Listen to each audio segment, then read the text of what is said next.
Welcome back to the freezing, miserable, penguin-infested rock known as the Falkland Islands. In Part 1, the Argentine dictator General Leopoldo Galtieri invaded this tiny British territory, completely confident that the United Kingdom would absolutely not care. But he accidentally woke up the Iron Lady, Prime Minister Margaret Thatcher. And she responded by sending an absolutely massive, terrifying armada of over 100 warships and 30,000 personnel sailing 8,000 miles across the Atlantic Ocean, ready to unleash absolute hell over some confused sheep. Galtieri was suddenly sweating profusely. The British were coming, and they were bringing aircraft carriers, nuclear submarines, and extremely angry Royal Marines who had not had a decent cup of tea in weeks. The largest naval conflict since the Second World War was about to begin. But before the British fleet even arrived, the Royal Air Force decided they wanted to join the party. And they did so by executing one of the most ridiculously complicated and expensive military operations in the history of human existence. You see, the British military commanders looked at the map. They wanted to bomb the runway at the airport in the capital city of Stanley, so the Argentine Air Force could not use it. There was just one tiny, microscopic problem. The nearest British airbase was on Ascension Island, and Ascension Island was nearly 4,000 miles away from the Falklands. Flying a bomber 4,000 miles, dropping bombs, and flying 4,000 miles back is basically impossible, but the British simply said, "Hold my tea." They launched Operation Blackbuck. The plan was to use a massive, aging Vulcan bomber, but because the Vulcan bomber guzzled fuel like a thirsty elephant, it could not make the trip alone. It needed aerial refueling, a lot of it. So, the Royal Air Force sent the Vulcan bomber along with a Victor refueling tanker plane. But wait, the Victor refueling plane also needed fuel to get back. So they sent another Victor to refuel the first Victor. But then that Victor needed fuel. It turned into an absolute circus. To get one single Vulcan bomber to the Falklands, the British had to launch a fleet of 11 Victor refueling tankers.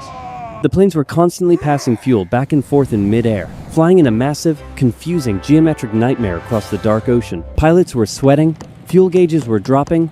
It was a logistical nightmare that cost millions and millions of dollars in aviation fuel. Finally, the exhausted, solitary Vulcan bomber reached the islands, opened its bomb bay doors, and dropped 21 bombs. And out of those 21 bombs, exactly one hit the edge of the runway. One? Millions of dollars, extreme mathematical gymnastics, and 11 tanker planes, all to blow a single, medium-sized hole in the dirt. But hey, it sent a message. The British could reach you anywhere. Meanwhile, the naval war had officially begun. The British sent one of their nuclear-powered submarines, the HMS Conqueror, to patrol the freezing waters. And they quickly spotted the pride of the Argentine Navy, a massive cruiser called the General Belgrano. The British submarine fired its torpedoes and sank the Belgrano. It was a devastating loss for Argentina. And therefore, the entire Argentine Navy essentially panicked, turned their ships around, sailed back to port, and absolutely refused to come out for the rest of the entire war. They basically said, "Nope, we are not dealing with nuclear submarines. Good luck everyone else." But while the Argentine Navy hid in their bases, the Argentine Air Force was incredibly brave, and also incredibly dangerous. Since they were flying from the mainland, they were operating at the extreme edge of their fuel range, but they flew out anyway to attack the massive British fleet, and they had a terrifying secret weapon, the Exocet, anti-ship missile. The Argentine pilots fired an Exocet missile that slammed directly into a British destroyer, the HMS Sheffield, sinking it. The British were absolutely stunned. They suddenly realized this was not going to be an easy, flawless victory. This was a brutal, bloody war. The British task force sailed into the narrow waters of San Carlos to land their troops. This area quickly became known as Bomb Alley. The Argentine pilots were flying incredibly low to avoid radar. They were flying so low that they were dodging ship masts and sending massive sprays of seawater into the air. They dropped their bombs directly onto the British ships. But, in a bizarre twist of fate, many of the Argentine bombs simply bounced off the decks and did not explode. Why? Because the pilots were flying so ridiculously low that the bombs did not have enough time in the air for their safety fuses to arm before hitting the targets.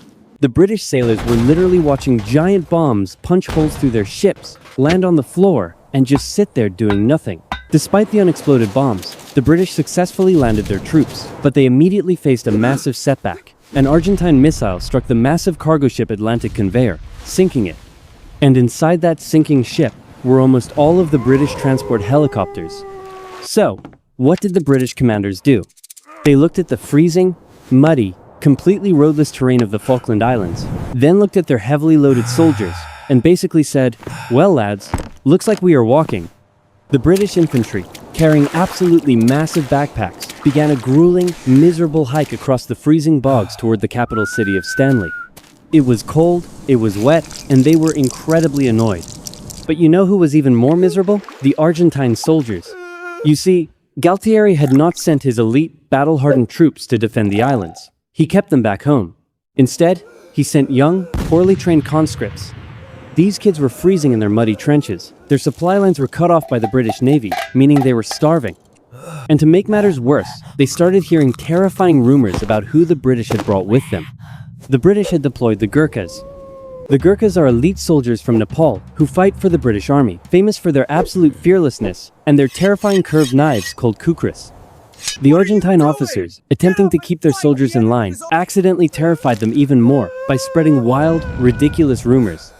They told their young conscripts that the Gurkhas were literal monsters who ate their enemies in the middle of the night. So, imagine you are a freezing, starving teenager in a wet hole in the ground, and you hear that bloodthirsty, cannibalistic super soldiers are marching toward you in the pitch-black darkness. Yeah, morale was not exactly high. When the British forces finally attacked the mountain ridges surrounding Stanley in fierce night battles, many of the cold, exhausted Argentine defenders put up a brave fight, but eventually realized the situation was completely hopeless. As the British closed in, white flags started popping up absolutely everywhere. On June 14th, 1982, the Argentine commander in Stanley formally surrendered to the British forces. The war was over. The British had successfully reclaimed their freezing, sheep-infested rocks. Back in Buenos Aires, the crowds who had been cheering for General Galtieri just a few weeks earlier suddenly realized they had been completely lied to. The glorious, flawless victory was actually a humiliating, incredibly expensive disaster. The crowds went right back to rioting, throwing tomatoes, and demanding his head. Galtieri was swiftly overthrown by his own military in absolute disgrace, removed from power, and eventually thrown into prison. His brilliant plan to fix a 600% inflation rate with a war had failed spectacularly.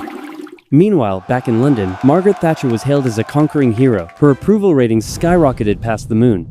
She rode the massive, unstoppable wave of patriotism all the way to a crushing landslide victory in the next election, securing her absolute power for years to come.